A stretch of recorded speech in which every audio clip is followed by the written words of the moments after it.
This lesson deals with evaluating limits that result in an indeterminate form.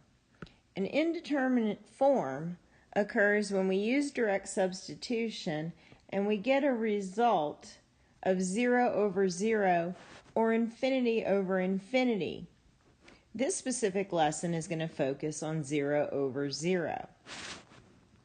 Almost always, when this happens, the limit does exist. We just need to manipulate our function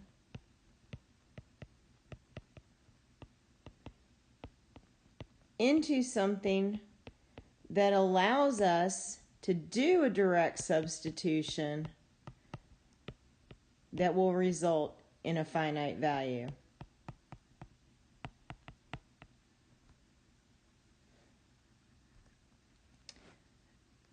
So let's look at a problem that we ended the last lesson with. When we substitute into this function, we got negative 3 squared minus 3 minus 6 over negative 3 plus 3 is equal to 9 minus 3 minus 6 over negative 3 plus 3 was 0 over 0. However, whatever's causing my numerator to be 0 is also causing my denominator to be equal to 0. And if we can manipulate this function, we could get the things causing it to be 0 to simplify out. So the way we're going to do this when we have a polynomial over a polynomial, in this case a quadratic, in the numerator, is we're going to factor. So in the numerator, I want to know what multiplies to negative 6 but adds up to 1. Well, that would be x plus 3 times x minus 2. And now I see that I have a factor in common to the numerator and denominator, both of which are 0 when we substitute in the negative 3. And if I simplify this, I can now evaluate the limit as x goes to negative 3 of x minus 2 and get a finite y value. So the limit does exist, even though when we first used direct substitution, we got 0 over 0. Well, that's because when we have something in common to both the numerator and denominator that'll cancel out, causing us to get 0, that's a hole in the graph. So even though it's undefined there, it's a hole, which means coming at x equals negative 3 from the left and the right, I can still meet up at the hole, which would have a y value of negative 5. Now, notice how I used my limit notation in this problem. Here, it is a command telling me to substitute in negative 3. Once I had substituted in, I no longer needed the limit notation in front of the problem. However, then we had to work the problem another way, and I continued to keep my limit notation as long as there are x's in the problem. So even here, after I simplified, I still have x's in the problem. I'm keeping my limit notation until I do the direct substitution that allows me to then say, okay, I've completed the command of direct substitution. I no longer need the limit notation. Here's another tricky problem. If we direct substitute 0 into this, I'm going to get the square root of 1, which is 1 minus 1, is 0 over 0. So this is an indeterminate form, and there's a specific way that we manipulate a function that has a square root plus or minus a number in either the numerator or the denominator. what we do is we multiply by the conjugate of the term. The conjugate is the square root term with the second term changing sign.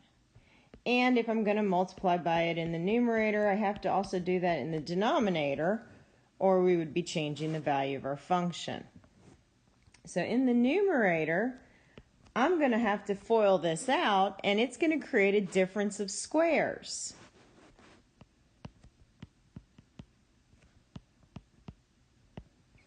So when I multiply the square root of x plus 1 times the square root of x plus 1, I just get x plus 1. When I multiply the middle terms,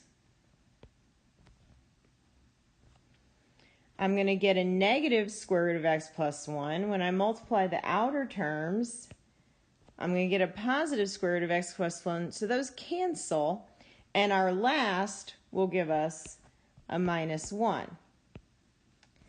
In the denominator, I'm not going to do anything. I don't want to distribute this x because I need this x to simplify out at some point, because it is what is making us divide by 0.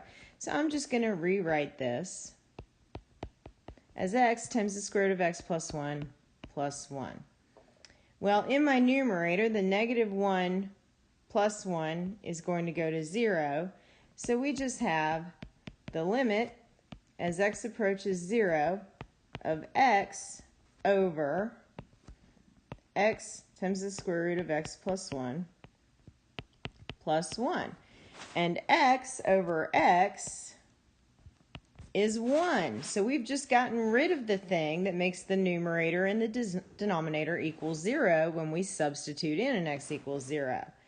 So now this limit becomes the limit as x approaches 0 of 1 over the square root of x plus 1 plus 1.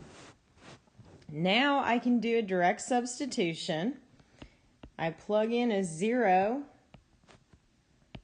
for my x, and this will result in a finite y value of 1/2.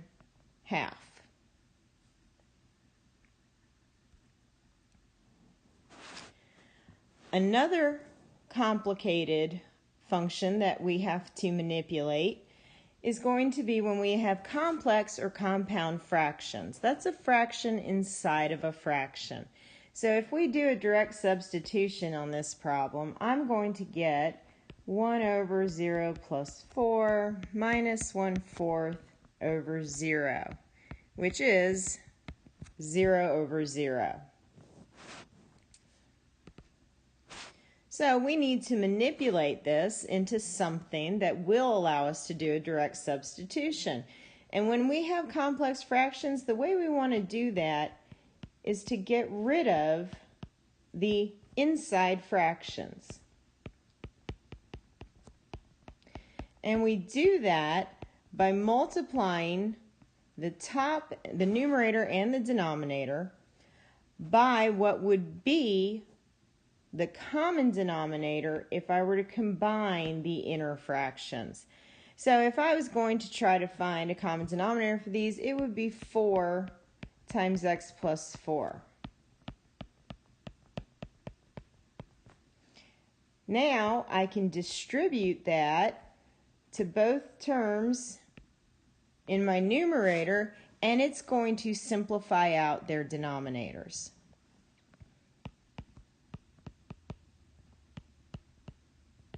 So when I multiply my first term by 4 times x plus 4, the x plus 4's cancel and I get 4.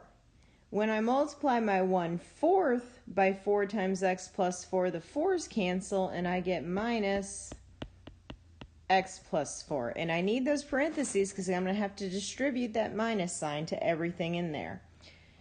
Again, in my denominator, I don't want to distribute. I don't want to mess with it because I'm hoping that this x in the denominator is going to simplify out. Well, when we distribute the negative in our numerator, we see that we get 4 minus x minus 4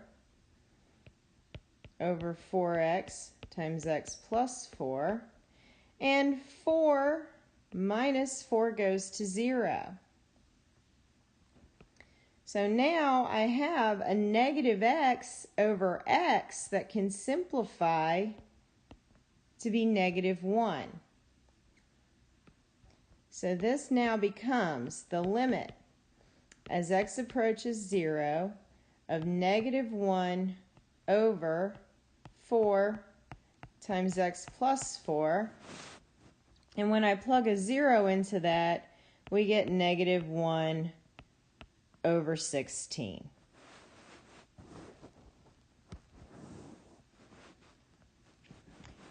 Okay, here, let's try a direct substitution and see what happens. The numerator is actually the same as our first problem, but the denominator is different.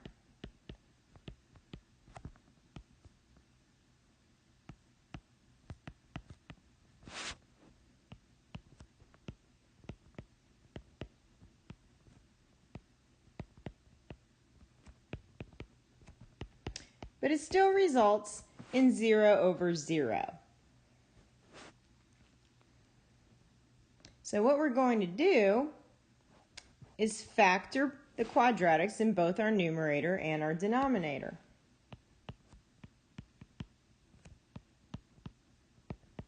So we already saw from the first example that this factors to x plus 3 times x minus 2. In my denominator, what multiplies to 9 and adds up to 6? Well, that would be 3 and 3. So I get x plus 3 times x plus 3. Well, one of those factors will simplify, but we end up with the limit as x goes to negative 3 of x minus 2 over x plus 3.